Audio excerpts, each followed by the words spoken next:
V-Guard presents कौन जीत रहा है, को पावर्ड बाय सेंसोडाइन एंड विमल। बोलो जुबां केसरी।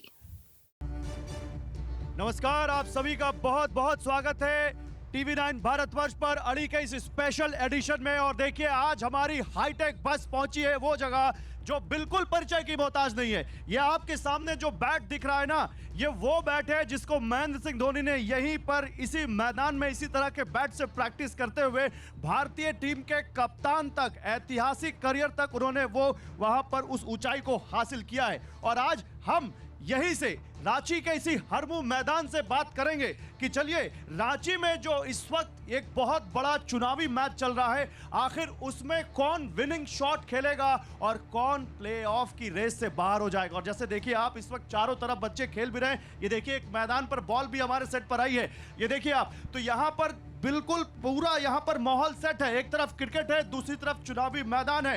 एक बार मैं चाहूंगा कि हम इसमें डिबेट शुरू करें। रांची वालों से एक अनुरोध है आपके लिए, रांची वालों के लिए, जोरदार तालियां एक बार हो जाए, जोरदार तालियां। जोश में कमी नहीं आनी चाहिए, क्योंकि आज रांची में एक हाई वोल्टेज डिबेट होनी है। और डिबेट जब शुरू हो उससे पहले मैं आपको यह दिखाना चाहता हूं कि प्रधानमंत्री जब यहां पर आए तो कैसे उन्होंने नोटों की गड्डियों और नक्सल को मुद्दा बनाया।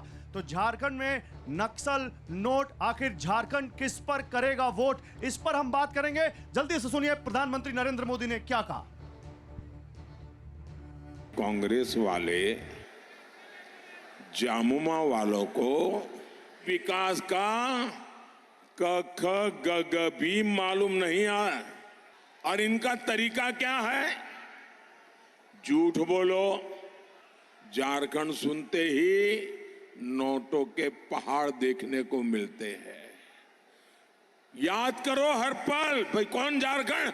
अच्छा, वो नोटों के ढेर पकड़े गए थे, वो अफसर जेल में है, वो मुख्यमंत्री जेल में सड़ रहे हैं। वो इस शाहजादे की भाषा पूरी तरह नक्सली भाषा है, माओवादी भाषा है। आज मोदी ने नक्सलियों की कमर तोड़ दी है, इसलिए आज रंगदारी की जिम्मेदारी कांग्रेस और जामुओं ने उठा के ली है। और सुनिए, प्रधानमंत्री नरेंद्र मोदी को कांग्रेस नेता पवन खेड़ा ने क्या जवाब दिया, यह भी सुनिए। देश का राजा अगर झूठ बोलता है तो मेरा आपका तो नुकसान जो हो रहा है वो हो ही गया 10 साल, आने वाली पीढ़ियों का वो नुकसान करता है। वो इस देश के राजा ने किया है पिछले 10 साल। आप 10 साल से सत्ता में हैं, आप अपनी बात कीजिए, हमारी निंदा कीजिए। नेहरू जी की निंदा आपको करना बड़ा अच्छा लगता है, क्योंकि उनकी बराबरी, उनके पांवों की धूल के बराबरी आप नहीं कर पाएंगे, तो आप उनकी निंदा कीजिए। लेकिन अपने 10 साल का लेखा जोखा भी तो पत्रकारों के सामने रखिए। 10 साल व्यर्थ की राजनीति में गंवा दिए आपने। इस देश की आने वाली नस्लों को तबाह कर दिया। तो ये आपने सुना दोनों पक्ष की बात। अब हमारे साथ कौन कौन है, जल्दी से मैं आपको ये बताता हूं। हमारे साथ इस वक्त सीपी सिंह है। आप विधायक हैं, पूर्व मंत्री हैं, विधानसभा अध्यक्ष रह चुके हैं, एक लंबा राजनीतिक करियर है। सीपी सिंह साहब का जोरदार स्वागत हो, तालियों से। आइए सर, डायस पे आइए, पहले डायस पर सर आपका स्वागत है। हमारे साथ महुआ मांझी हैं, राज्यसभा सांसद हैं जेएमएम से, एक बार इनका भी जोरदार तालियों से स्वागत हो महुआ मांझी जी का। हमारे साथ यहाँ पर कमलेश सिंह है, विधायक सह प्रदेश अध्यक्ष हैं एनसीपी अजीत गुट, जोरदार तालियों से कमलेश जी का भी स्वागत होना चाहिए भाई। हमारे साथ दो और खास नेता हैं, और ये तो डबल धमाका है। हमारे साथ विनय कुमार सिन्हा है, महासचिव है झारखंड कांग्रेस के, और कैलाश यादव है आरजेडी के नेता। इन दोनों नेताओं का भी जोरदार तालियों से स्वागत कीजिए। देखिए, न केवल गठबंधन टीवी पर दिखता है, बल्कि गठबंधन यहां पर जमीन पर भी देखिए साफ दिखेगा। कैलाश जी आइए, आइए डाइस पे आइए। अब मैं सवाल शुरू करूं उससे पहले, रांची वाले तैयार हैं डिबेट के लिए? भैया जोश नहीं दिख रहा। तैयार है? तैयार है बिल्कुल। चलिए ठीक है, पहला सवाल सीपी सिंह जी आपसे ही। सीपी सिंह जी, सरकार तो आपकी भी बहुत रही है, यहां पर नक्सल समस्या तो बहुत पुरानी है। आज लोकसभा में आप क्यों सबसे पहले इंडिया गठबंधन को कटघरे में खड़ा कर रहे हैं? नोटों का गठबंधन की बात क्यों हो रही है? ये बात सही है कि झारखंड में भारतीय जनता पार्टी की कई बार सरकार बनी है। 2014 में भारतीय जनता पार्टी की सरकार रघुवर दास जी के नेतृत्व में थी। मैं भी मंत्री था। और मैं बता दूं कि हमारे श्री कमलेश सिंह जी जो एनसीपी के नेता हैं, यहीं हैं, पलामू से जीत कर आते हैं। ये आपको ईमानदारी पूर्वक बताएंगे, या पलामू के कोई लोग होगा तो बताएगा कि किस प्रकार से हम लोगों ने नक्सलियों की कमर तोड़ने का काम किया था। मैं पलामू का रहने वाला हूँ। 4 बजे के बाद रांची से नहीं जा सकता था, अब रात में भी जाकर पलामू से आ सकते हैं। ये भारतीय जनता पार्टी की सरकार थी। ठीक है, दूसरी बात जल्दी। जिस बात की नोटों की बात कर रहे हैं, ये किसकी सरकार में निकली? हेमंत सोरेन की सरकार में पूजा सिंघल से लेकर छवि रंजन, और छवि रंजन से लेकर आलमगीर आलम साहब तक अभी जेल में है। नोटों का पहाड़ मिला है। नोटों का पहाड़ महुआ, ये आपके लिए बड़ा सवाल है। नोटों का पहाड़, धीरज साहू से लेकर यहां तक आलमगीर आलम तक, हेमंत सोरेन आपके मुख्यमंत्री तक जेल चले गए। ये क्या आपके लिए इस चुनाव में बड़ी चुनौती है? अभी अभी हमारे आदरणीय सीपी सिंह जी ने कहा, पूजा सिंघल जी से लेकर, पूजा सिंघल जी पर जो आरोप है 2005 का है, और 2005 में भाजपा की सरकार थी, न कि जेएमएम की। और उनका जो हॉस्पिटल है, पल्स हॉस्पिटल, जिसके बारे में कहा जाता है कि हजारों, मतलब बहुत पैसे का वो बना है, जिसको लेकर पूरे देश में उस हॉस्पिटल को दिखाया गया था। वो हॉस्पिटल कोविड के पहले बना था। मैम, अभी किसकी सरकार है जब आलमगीर आलम पकड़े गए? अभी किसकी सरकार है? और उस हॉस्पिटल में पैसा भाजपा के कार्यकाल का लगा था। जेएमएम के समय में तो वहाँ ट्रीटमेंट हुआ लोगों का, इसलिए वो पैसा भी कहाँ है आप समझ सकते हैं। और आलमगीर आलम जी के जो पीएस हैं, हाँ। वो पीएस अभी कांग्रेस के पीएस जरूर थे, लेकिन इसके पहले वो 2 भाजपा के मंत्रियों के भी पीएस थे। अरे पकड़े गए तो आलमगीर आलम जी के साथ में ना। किसके साथ? मैं रांची की जनता से पूछ लेता हूँ। रांची की जनता बोलेगी इस मुद्दे पर, बोलेंगे आप लोग। हाथ उठाइए, खड़े होइए, क्या बोल रहे हैं? पल्स हॉस्पिटल जिसकी बात कर रहे हैं, वो किस आधार पर पूजा सिंघल जी को ट्रांसफर किया गया? वो भूयहरी जमीन है। ठीक है, और कोई और? चलिए, नहीं, रांची में और क्या मुद्दा है भाई? बोलिए सर, खड़े होइए। मुद्दा साफ है कि रुपया का पहाड़ मिल रहा है। क्या बोल रहे हैं? विकास मंत्री से क्या मतलब है? अभी जो पकड़ा है रुपया, वो भाजपा का नहीं है, वो कांग्रेस पार्टी के आलमगीर जी का है। कांग्रेस पार्टी के आलमगीर जी का। खड़े होइए भाई, आप बोलिए, क्या बोल रहे हैं? जल्दी। भाजपा और ईडी वाले लोग, भाजपा वाले लोग के ऊपर भी ईडी की और सीबीआई की जांच कराइए। यहाँ पहाड़ों का आप बता रहे हैं ना, वहाँ बड़ा पर्वत दिखेगा, बड़ा हिमालय दिखेगा। आप ईडी सीबीआई की जांच भाजपा वालों पर कराइए। बोलिए भैया, खड़े होइए। सब कुछ खत्म हो गया है। आप देखिए, पिछले 22-24 साल हो गए झारखंड बने हुए, नया कल कारखाना कोई नहीं लगा। शिक्षकों की रांची विश्वविद्यालय में शिक्षक रिटायर हो गए हैं, पढ़ाने वाला कोई नहीं है। स्थिति इतनी दयनीय है, और सिर्फ राजनीति की बात। कौन जिम्मेदार है इसका? दोनों पार्टियां जिम्मेदार। बोलिए भैया। ये बताएं कि जो 35 करोड़ हो या और भी करप्शन का जो भी पहाड़ हो, ये पैसा जा कहाँ रहा है? स्विस बैंक में जा रहा है या कहाँ जा रहा है? दूसरा कि फॉरेन कर्ज हमारा कितना है? 50 लाख करोड़ है, 80 लाख करोड़ है, कि 225 लाख करोड़ है? इसको आप लोग स्पष्ट करिए। ठीक है, और कोई इधर बोलेगा? बोलिए भैया, जल्दी।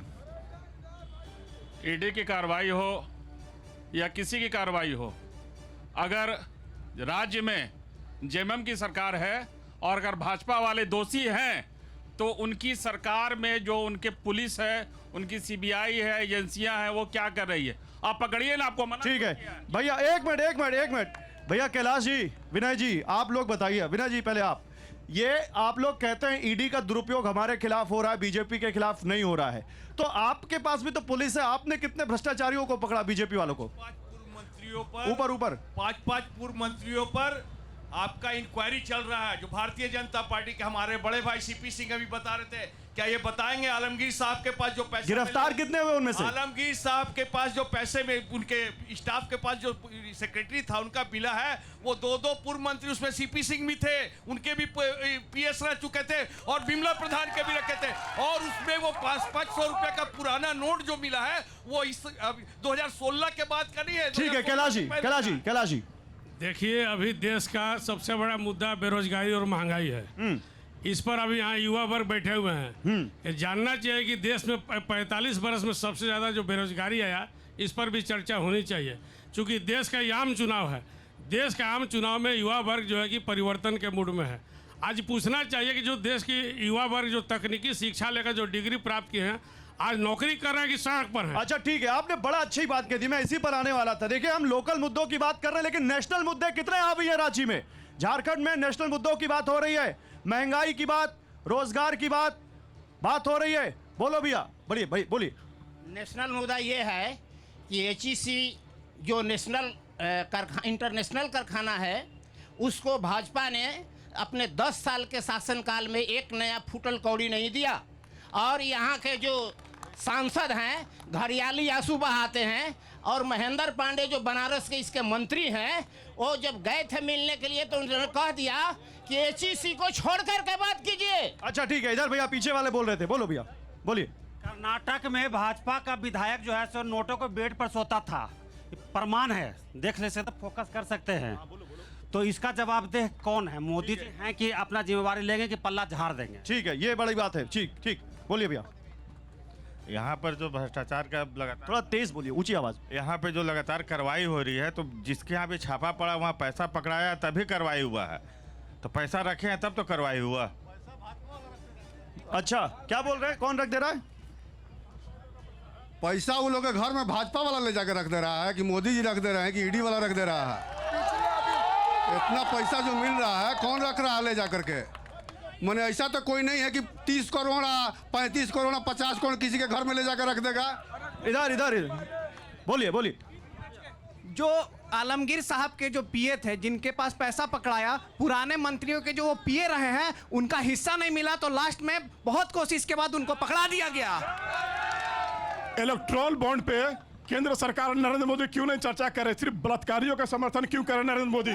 इस पर जवाब दे। ठीक है, एक मिनट। वर्तमान जो भाजपा के सांसद खड़े हैं, उनका पीए संजीव कुमार आज से 3 वर्ष पूर्व बलात्कार के आरोप में जेल गया था। आज भी देख लीजिए, मोदी जी के साथ फोटो है, देखिए, ये बलात्कारियों के साथ है। संजीव साहू पीए किसके साथ नहीं है? देखिए उनका फोटो, संजीव साहू। कहना क्या चाहते हैं आप? बलात्कारियों की पार्टी है। कमलेश जी, आपसे सवाल, आप उनके साथ हैं और उनके ऊपर क्या यहाँ पे आरोप लग रहे हैं? भ्रष्टाचार के भी आरोप है और अपराध के भी आरोप हैं, बोलिए। देखिए, सबसे बड़ी बात है कि जो सभी लोग अपना प्रश्न पूछें और यहाँ से जवाब मिल रहा है। एक बात आप बताइए कि नौजवानों जो पढ़ लिख कर एग्जाम में देते हैं और जब क्वेश्चन आउट हो जाता है, पहले इसका कौन जवाबदेह है? हम आपसे पूछना चाहते हैं कि जो क्वेश्चन बार बार आउट हो जा रहा है, ये नौजवानों की भविष्य की बात है। और उनके द्वारा जिस तरीका से जो गरीब माँ बाप अपने बेटा को जो है पेट काट कर पढ़ाता है, और यहाँ पर जो है कुछ भ्रष्टाचारी जो है क्वेश्चन आउट करके जो है और पैसा लूटने का लेकर। ठीक है विनय जी, जवाब। ये यूपी के बारे में पूछ रहे हैं कि मध्य प्रदेश के बारे में पूछ रहे हैं कि राजस्थान के बारे में पूछ रहे हैं कि कहाँ के बारे में पूछ रहे हैं? पूरे देश में एक से एक इसका अलग है। और मध्य प्रदेश में जो घटना घटी व्यापम घोटाला से लेकर सब चीज, उसका जवाब कौन देंगे? क्या कह रहे हो? एक मिनट, खड़े हो, क्या कह रहे हो? धीरज साहू के घर में किसका पैसा मिला था भाई साहब? आज तक भारतीय जनता पार्टी 100 करोड़ 200 करोड़ कितना? इसका बहुत अच्छा जवाब देता हूँ मेरे मित्र। एक मिनट, खड़े हो, पैसा क्या कह रहे हो? क्यों जवाब अपना पैसा था, हिसाब दे चुके हैं। धीरज साहू का अपना पैसा था। बैंक ने उन्हें क्लीन चिट दिया है, इस पे मोदी जी को ट्वीट करके माफी मांगनी चाहिए। बोलो। जेएमएम की सरकार जब आती है झारखंड में, खाली दलाली इनका, बालू का दलाली इनका कार्यकर्ता लोग करते हैं। आज बालू के चलते चुप रहे, बालू के चलते छोटा 400 कमा रहे मजदूर ठीक है, कुछ महिलाएं भी, आप लोग बोलेंगे कुछ इस पर, आप बोलना चाहेंगे कुछ? खड़े होइए, बोलिए। अभी वर्तमान में देखने को मिल रहा है कि जिस तरह से युवाओं को ठगने का काम किया जाए जेएमएम और कांग्रेस के सरकार के जरिए, ये युवाओं को ठग रहे हैं और कहते हैं कि बातें तो स्टार्टिंग में मैनिफेस्टो में बहुत बोला कि योग 10 साल में, अभी प्रेजेंट में बात करिए, आपने रोजगार के लिए लाया और क्वेश्चन आउट करना शुरू कर दिया, ये कहा? अच्छा बोलिए बोलिए। जब आप पूछे क्वेश्चन लीक के लिए, कमलेश सिंह जी बोले तो उनके एक प्रवक्ता बोले कि ये घटना ये यूपी का है कि एमपी का है। मैं 2 बात कंप्लीट करने दी गया। यूपी में जैसे ही क्वेश्चन लीक हुआ, योगी जी ने तुरंत आदेश दिया, उस सबके पे कार्रवाई हुआ। कुछ ही दिनों में वहां जेसीबी जाएगा और एक बदला लिया जाएगा। 2 मिनट। जब झारखंड में जेपीसी का एक ही रूम से 70 कैंडिडेट पास हुए, उस रूम में कौन सा मैजिक था? 50-50 लाख में एक सीट बेचा गया। एक मिनट और। जेएसएससी में जो क्वेश्चन लीक हुआ, उसके अगेंस्ट में जब विद्यार्थी लोग विरोध किए तो ये अज्ञात लोगों पे एफआईआर किए, कोई कार्रवाई भी नहीं। कार्रवाई नहीं हुई पेपर लीक पर। उधर बोलेंगे लोग, उधर बोलिए भैया, बोलिए, जल्दी बोलिए, बताइए। मेरा सीधा सवाल ये है कि पिछले बार विधानसभा के जो चुनाव हुई थी उसमें कहा गया था कि युवाओं को अगर रोजगार नहीं दिया जाएगा तो ग्रेजुएशन पास को 5,000 और एमकॉम वाले को 7,000। तो ये क्यों नहीं हुआ? मैं इस चुनाव आयोग से भी आग्रह करूंगा कि इस तरह का मैनिफेस्टो को जो लॉन्च करते हैं और पूरा नहीं करते हैं तो ऐसे पार्टियों पर रोक लगाया जाए ताकि इस तरह का युवाओं को भ्रमित करने का कार्य ना किया। चलिए, मैनिफेस्टो की बात हो रही है। मैं महुआ जी, अच्छा आप बोलिए, फिर सीपी केंद्र की भाजपा सरकार ने 2 करोड़ युवाओं को नौकरी देने का जो वादा किया था और 10 साल तक राज किया, उसका क्या हुआ? और अग्निवीर योजना द्वारा जो 4 साल की नौकरी दी जा रही है फौजियों को, उसके बाद बेरोजगार, तो उसका क्या हुआ? नहीं, पेपर लीक का क्या जवाब देंगे आप? जो जेपीएससी की पेपर लीक की बात हो रही है, लेकिन पहले ये जवाब दिया जाए कि केंद्र सरकार ने युवाओं के लिए जो वादा किया था, तो वो बोलेंगे, वो जवाब देंगे, लेकिन जेपीएससी पेपर लीक पर पहले उसका जवाब मिले, फिर हम बात पहले वो देंगे तब आप जवाब देंगे। बिल्कुल। जवाब दीजिए सीपी सिंह जी।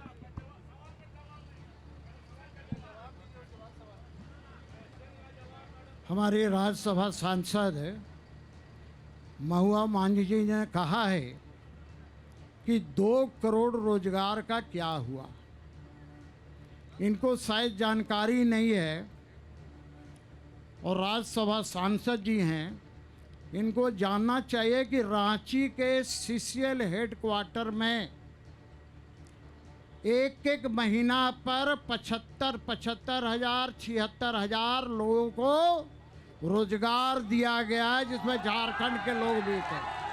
ये झूठ है, ये रिकॉर्डेड है, ये झूठ है, ये रिकॉर्डेड है, ये झूठ है, ये जेएमएम की तरह झूठे नहीं है, ये रिकॉर्ड में है, रिकॉर्ड में कह रहा हूं। नहीं मिला। एक मिनट, क्या कह रहे हैं भैया? खड़े होइए। बिल्कुल गलत है, इस तरह का कभी ऐसा नहीं हुआ है, ये बिल्कुल गलत बोले जा रहे हैं। भाई साहब, एक मिनट सुनिए, सुन लीजिए। एक मिनट सुनिए। इतने लोग यहाँ पर उपस्थित हैं, भाई साहब को मैं नहीं जानता, मैं सीपी सिंह कह रहा हूँ इतने लोगों के बीच कि यदि मैंने गलत कहा होगा मैं राजनीति से संन्यास ले लूंगा। बहुत बड़ा ऐलान, बहुत बड़ा ऐलान, बहुत बड़ा ऐलान। एक minute sir, CP Singh ji सुनिए। देखिए, जिस तरह से 10 साल का जुमला, ये भी जुमला।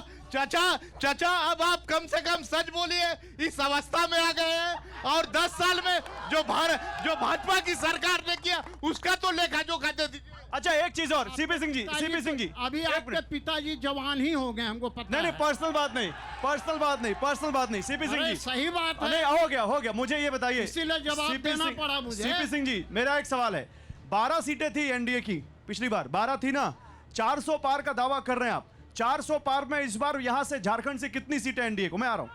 14 में 14 सीट भारतीय जनता पार्टी जीतेगी, कोई माई का लाल रोकने वाला नहीं है। एक कैलाशी हमारे आदरणीय विधायक सीपी सिंह, अरे वो कह रहे 14 में 14। मेरी बात सुनिए, यहाँ भाजपा जो है कि शून्य पर जाएगी, 14 से पराजित होने जा रही है।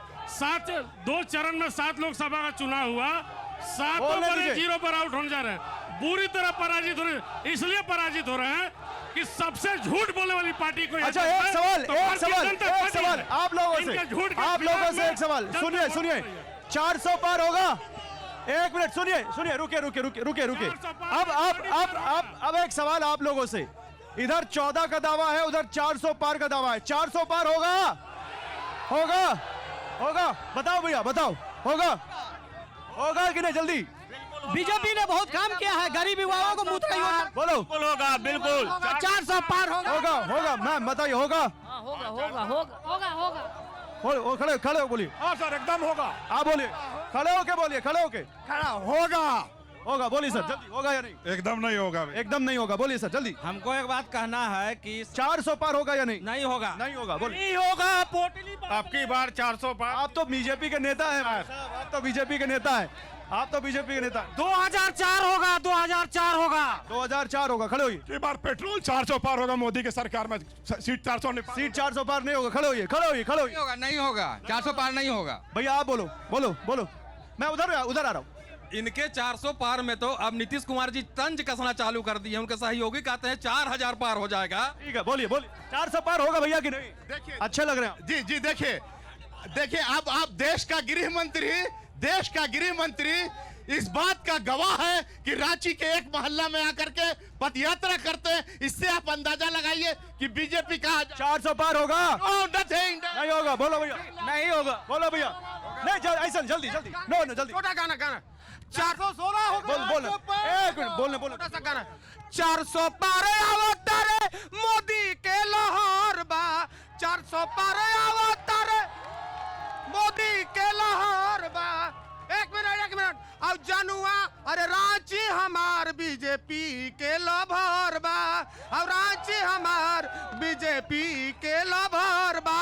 अब मोदी जी गारंटी के पता घरे घर बा। मोदी के गारंटी के पता घरे घर बा। और 400 अवतारे मोदी के लहर बा। मैम मोदी की लहर है। 400 पार होगा। 400 पार। इधर वाले क्या बोलेंगे? इधर वाले मैम आप बोलिए। 400 पार। एकदम 400 पार होगा ही होगा, तय है। आप बोलिए, खड़े होइए। 400 पार होगा। क्यों होगा 400 पार? कैसे नहीं होगा? इतना मोदी जी काम बोल रहा है। मोदी जी का काम हम किए हैं। 400 पार मोदी की गारंटी है। एक मिनट सर बोलिए। आप 400 पार की बात कर रहे हैं। मैं माननीय सीपी सिंह जी से और कमलेश सिंह जी से एक ही सवाल पूछना चाहता हूं। यहाँ पर हम लोग भ्रष्टाचार और नक्सलवाद को लेकर के चर्चा चल रही है। सवाल मेरा ये है कि पंजाब में आम आदमी पार्टी के सुनील सिंह या सुशील सिंह नाम था उनका, जब वो आम आदमी पार्टी में थे तो उन पर भ्रष्टाचार के आरोप लगे थे। जैसे ही वो बीजेपी में आए उन पर से सारे आरोप खत्म हो गए और उनको Z+ की सुरक्षा मिल गई। तो क्या आपकी सरकार यही भ्रष्टाचारियों को अपने साथ? अच्छा ओके एक मिनट। अभी ये सवाल है और ये कमलेश जी आपसे सवाल है। एक मिनट मैं आ रहा हूँ। कमलेश जी, भ्रष्टाचार, ये लोग आपको वॉशिंग मशीन बोलते हैं, बीजेपी को वॉशिंग मशीन बोलते हैं। मैं आ रहा हूँ सीपी सिंह जी आपके पास आ रहा हूँ। ये बोलते हैं और ये आपकी पार्टी के नेता को ही बोलते हैं कि उनके ऊपर भ्रष्टाचार का आरोप था। जैसे ही आप इनके साथ गठबंधन में गए वो आरोप सब खत्म हो गए। अजीत पवार, प्रफुल्ल पटेल सबका नाम गिनाते हैं। बताइए। ऐसा है, एक जानकारी वो कह रहे हैं दाग अच्छे हैं। एक बात आपको जानकारी देते हैं कि हम लोग कहीं भागे नहीं थे। और आपको एक बात और बताना चाहते हैं कि कोई भी आरोप गबन का हमारे ऊपर नहीं था। केवल आय से अधिक वो भी राजनीति से प्रेरित होकर कांग्रेस लगाई थी। चलिए कांग्रेस वाले से पूछ लेते, बताइए कांग्रेस वाले। विनय जी, बहन लोग को जवाब दूं, शायद इन लोगों को थोड़ा माइक पास में रखिए, माइक पास में। 400 पार क्या तेल का होगा, रहर दाल का होगा, कि गेहूं का होगा, कि आटा का होगा? ये 400 पार किसका होगा? इसकी गारंटी मोदी जी ले रहे हैं क्या? ये बताएंगे कि महंगाई डाइन खा जा रही है, महंगाई डाइन खा जा रही है, वो डाइन आज कहाँ है? आप ये बताइए। महुआ जी मैं आप भ्रष्टाचार की बात कर रहे हैं तो सबसे पहले मैं ये बताऊं कि माननीय सुप्रीम कोर्ट के आदेश से जो इलेक्टोरल बॉन्ड सामने आया है उसमें साफ पता चल रहा है कि किस तरह से ईडी और सीबीआई का डर दिखा के जेल भेज के और कितने हजार करोड़ का चंदा लिया गया। ठीक क्या है। ये भ्रष्टाचार नहीं है? अब सीपी सिंह जी, और इसलिए मैं आपके पास आ रहा हूं। कहते हैं उसको अपने पार्टी में शामिल कराते हैं। ओके। तमाम नाम जैसे मैं- अजित मैं पवार वही जी हो पूछने- गए, छगन भुजबल मैं जी हो वही पूछने वाला गए, हूं। हेमंता विश्व शर्मा जी हो गए, ऐसे ढेर सारे नाम हैं और पार्टियों को तोड़ तोड़ के आप परिवारवाद का आरोप लगाते हैं और सीपी हर सिंह जी, परिवार यही से सवाल है। तोड़ तोड़ के अपने परिवार में आप लोग शामिल वॉशिंग करते हैं। मशीन हो गए, दाग धुल रहे हैं आप लोग, उनके दाग आपके पास आए तो साफ। एंकर साहब, सबसे पहले ईमानदारी से मैं एक बात कहना चाहता हूं और आपसे आग्रह करना चाहता हूं कि मैं भारतीय जनता पार्टी से अकेला हूं। यहाँ जेएमएम, कांग्रेस, राजद तीन हैं। अरे एनसीपी आपके साथ है अरे सर। सुनिए, एनसीपी आपके साथ है सर। मुझे ज्यादा समय मिलना चाहिए सर। ज्यादा समय कम समय नहीं तोल रहा हूं मैं, लेकिन मैं मुद्दे पे आपसे बात कर रहा हूं। एनसीपी आपके साथ है, बोलिए। मैं बोलिए। ये कहना चाहता हूं, आप ये बात कर रहे हैं, किस मुझ से बात कर रहे हैं यहाँ पर? लालू प्रसाद यादव चारा घोटाला में मुर्गी का चारा खा गए, गाय बैल का चारा खा गए, 5 साल रांची के जेल में रहे, वो बड़का नेता हो गए।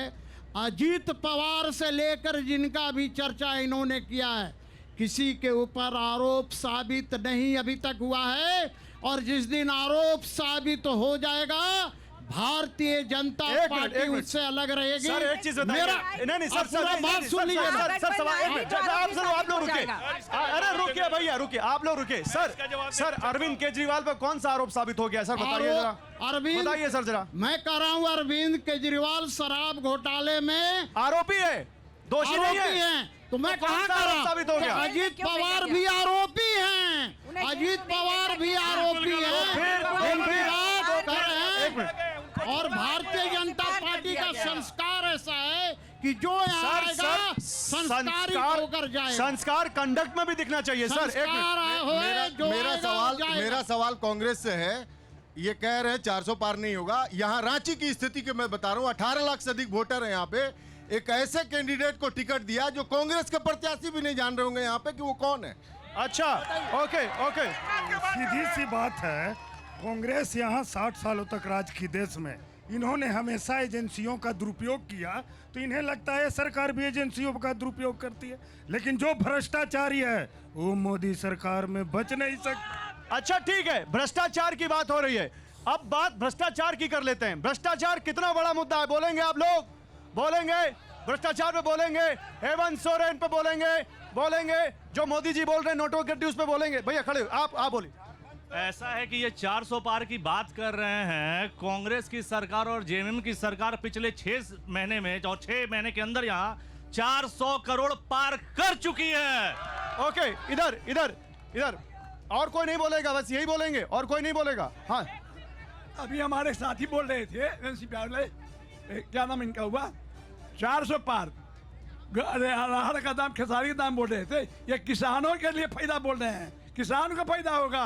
यह सरकार चाहती है कि सुनिए घबराइए नहीं, किसान के लिए यह सरकार कहती है कि डबल कर देंगे दाम, 400 पार होगा किसानों का। ठीक है, इधर पीछे कोई बोलेगा, और कोई बोलेगा पीछे? अरे बोल जल्दी।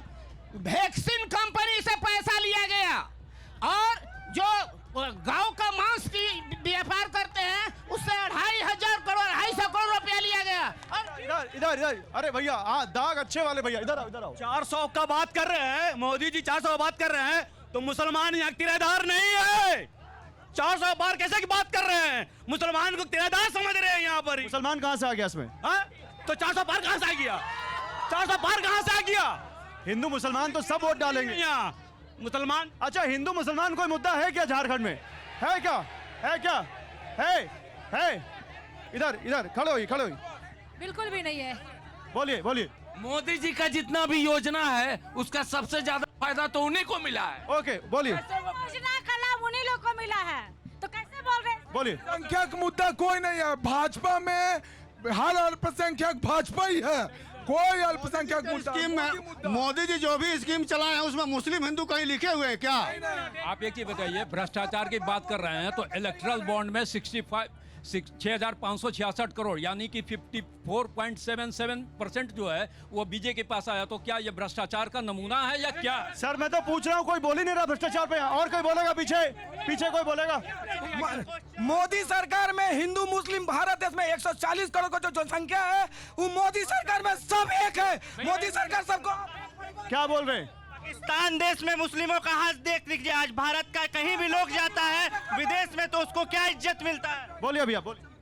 मैं पूछना चाहता हूं कि कांग्रेस 70 साल राज किया, 5 पैसे अठन्नी चवन्नी कहाँ गया? अब रुपया नहीं, 10 रुपया में एक चॉकलेट मिलने वाला है, कहाँ गया? आगा 70। ठीक है, इधर इधर इधर कोई बोल रहा है? आप बोल चुके, बोलिए। मोदी जी जब वैक्सीन दिए थे तो क्या हिंदू मुस्लिम देख के दिए थे क्या?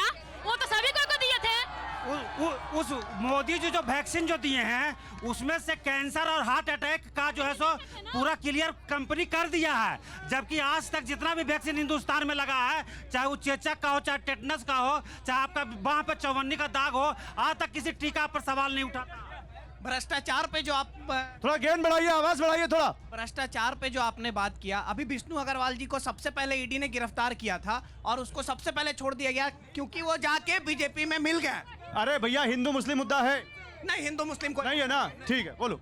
देखिए, हिंदू मुस्लिम तो मुद्दा मोदी जी बना रहे हैं, हम पब्लिक तो नहीं हिंदू मुस्लिम कर रही है। रहा सवाल भ्रष्टाचार का, 18 करोड़ रुपया पूजा सिंघल जी के पास से पकड़ाया था, उनका सीए को ईडी गिरफ्तार करके ले गई। जब उनसे ईडी सीए से पूछा गया तो सीए साहब क्या बोले मालूम है? बोले ईडी के लोग दबाव बना रहे हैं कि बोलिए ये पैसा हेमंत सोरेन का। ओके, मेरा एक सवाल सिर्फ है कि 14 में से 2 बार 12 सांसद झारखंड से भाजपा को दिया गया। क्या प्रधानमंत्री जी, गृह मंत्री जी 10 मिनट के लिए भी झारखंड के लिए उन लोगों ने बैठक किया? और दूसरा कि नैनो चिप कंपनी, एयरबेस का फैक्ट्री और सेमीकंडक्टर का फैक्ट्री, तीनों फैक्ट्री गुजरात को 4 साल में दिया गया है, झारखंड को लॉलीपॉप दे दिया गया। ठीक है, आप बोल चुके, 1 मिनट आप बोलिए। मेरे ख्याल से कि हिंदू मुस्लिम का कोई मुद्दा यहाँ पर है ही नहीं। यहाँ पर मोदी जी ऐसा थोड़ी देख के करते हैं कि ये मुस्लिम को मिलना चाहिए, हिंदू को मिलना चाहिए। यहाँ पर प्योर सब पूरे तरह से हिंदू मुस्लिम यहाँ पर सब साथ हैं। सब साथ। ओके, बहुत बढ़िया। सर पहली चीज़ तो ये है कि जो ये लोग कह रहे हैं कि हिंदू मुस्लिम हो रहा है, पहला चीज़ तो मैं ये बता देती हूँ कि 370 था, उसमें मोदी जी ने एक बार भी ये नहीं कहा कि मैं मुस्लिम के सपोर्टर नहीं हूँ। उन्होंने कभी अगेंस्ट नहीं किया कि मैं मुस्लिम के खिलाफ हूँ। उन्होंने कभी नहीं कहा। 3 तलाक किसके लिए हटा? मुस्लिम के लिए हटा। पर जो हिंदू है ना, हिंदू साले दोगले होते हैं यहाँ पे। ये सब ये लैंग्वेज नहीं, गलत लैंग्वेज, ये गलत लैंग्वेज नहीं बेटा, ऐसे नहीं बोलते। 1 मिनट आप जवाब दीजिए। आरजेडी से भैया आप बताइए, कहाँ कोई तो नहीं कह रहा हिंदू मुस्लिम मुद्दा है। प्रधानमंत्री जी अभी तक दर्जनों बार झारखंड आ चुके हैं। यहाँ HEC एशिया का सबसे बड़ा इंडस्ट्री है जो चंद्रयान 1, 2, 3 में उपकरण बनाया। आज उसके कर्मचारी 22 महीने से वेतन के लिए मर रहे हैं। उनके घर में खाने के लिए लाला पड़ा हुआ है। उनका दुख दर्द जाने के लिए मोदी जी ने पूरा आज बताए, यहाँ के लोग युवा बैठे हैं। एक भी सुई का कारखाना पूरे भारत में कहीं बना है? जो भी बना, रुक जाओ गौरव जी, जो भी बना, सुनो भैया सुनो, जो भी बना पंडित नेहरू के जमाने से, इंदिरा के जमाने जो कारखाना था, आज भी वही चल रहा है। और मोदी जी देश की राष्ट्रीय बेचने का काम कर रहे हैं। HEC पर मैंने भी पार्लियामेंट में आवाज उठाई। मुझसे कहा गया कि आप प्रमाण दीजिए, ऑथेंटिकेट कीजिए। मैं इतना दस्तावेज बना के वहाँ दी, कोर्ट की तरह पेपर साइन कर करके देना पड़ा कि 8 महीने 10 महीने 18 महीने से सैलरी नहीं मिल रहा है। उसको मानने को तैयार ही नहीं है। अच्छा ठीक है, यहाँ पे मुझे एक चीज समझ में आती है, स्थानीय मुद्दे भी बहुत हैं और नेशनल मुद्दे तो हैं ही हैं।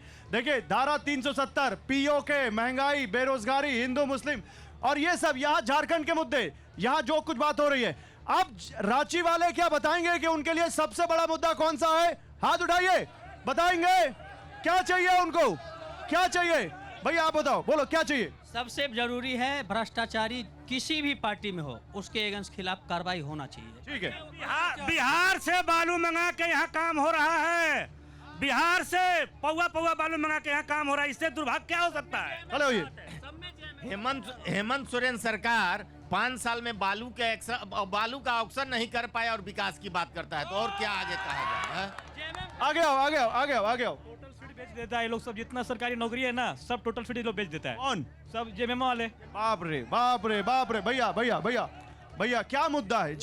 आप जेएमएम के कार्यकर्ता लग रहे हो मुझे। यहाँ सबसे बड़ा मुद्दा बगल में हरमू नदी वो नाला कैसे बन गया, ये सबसे बड़ा मुद्दा है। हरमू के लोग पूछे कि हरमू नदी नाला कैसे बन गया।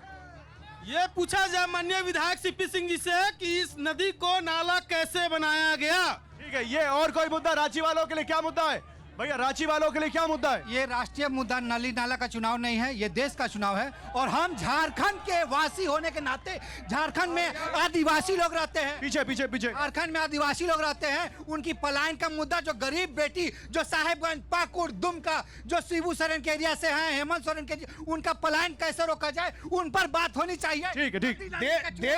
देश का सबसे बड़ा मुद्दा बेरोजगारी है। मोदी जी कहते हैं कि 5 किलो राशन हम देंगे, क्या फिर से वो 80 करोड़ लोगों को जो है 5 किलो राशन के ही लाइन में लगाना चाहते हैं? लेकिन ये लोग तो अब 10 किलो राशन की बात कर रहे हैं, इनको क्या कहेंगे? तो ये जो कांग्रेस जो मैनिफेस्टो लाई है उस पे भी बात कर रहे हैं। महिलाओं को 1 लाख रुपए सालाना देने का भी वादा कर रहे हैं। युवाओं को मोदी जी भी लखपति दीदी बोल रहे हैं। कहाँ कह रहे हैं वो? उनका कहाँ मैनिफेस्टो है? आप मैंने ठीक है, इधर इधर इधर मैम, आप 2 बार बोल चुकी हैं और पीछे वाले बोलेंगे। पीछे पीछे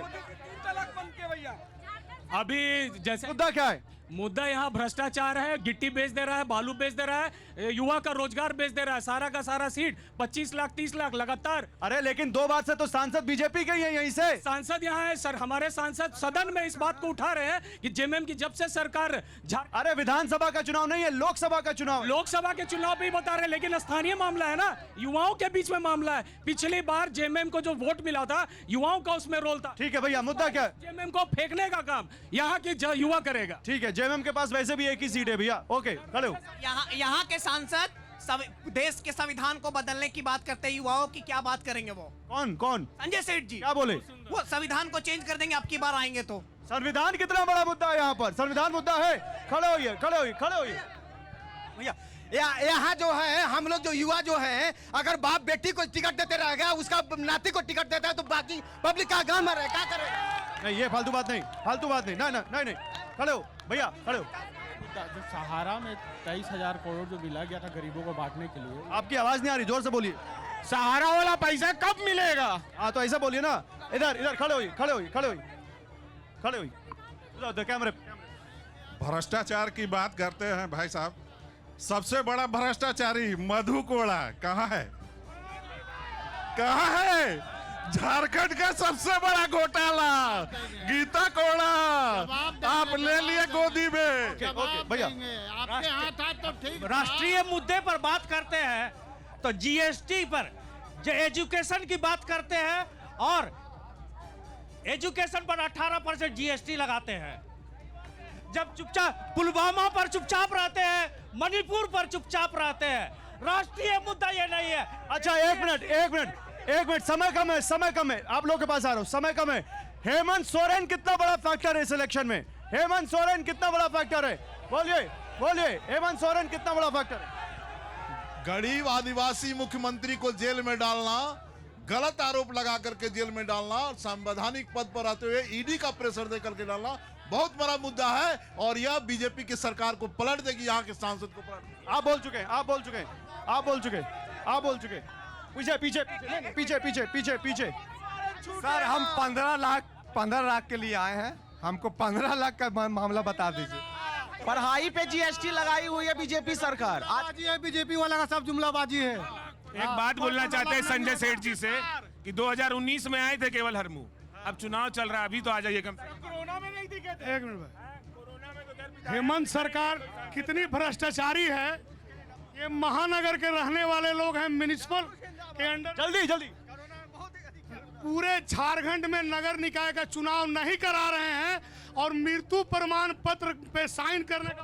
ओके, देखिए तो ये वो मुद्दे हैं जो रांची में जब वोट डाल रहे होंगे लोग, तो फिर ये उनके माइंड में होगा। हम रांची में अपनी हाईटेक बस लेकर इसीलिए आए कि नेताओं से तो हम बात करते हैं, बात भी उनसे करेंगे, लेकिन लोगों से बात करनी जरूरी। भैया बहुत शुक्रिया, थैंक यू वेरी मच, जोरदार तालियां आप लोगों के लिए। बहुत मजा आया बात करके, बहुत अच्छा लगा आप लोगों से बात करके। आज रांची में थे, कल जमशेदपुर में होंगे और झारखंड का मूड समझेंगे। आप सभी लोगों का बहुत शुक्रिया, थैंक यू।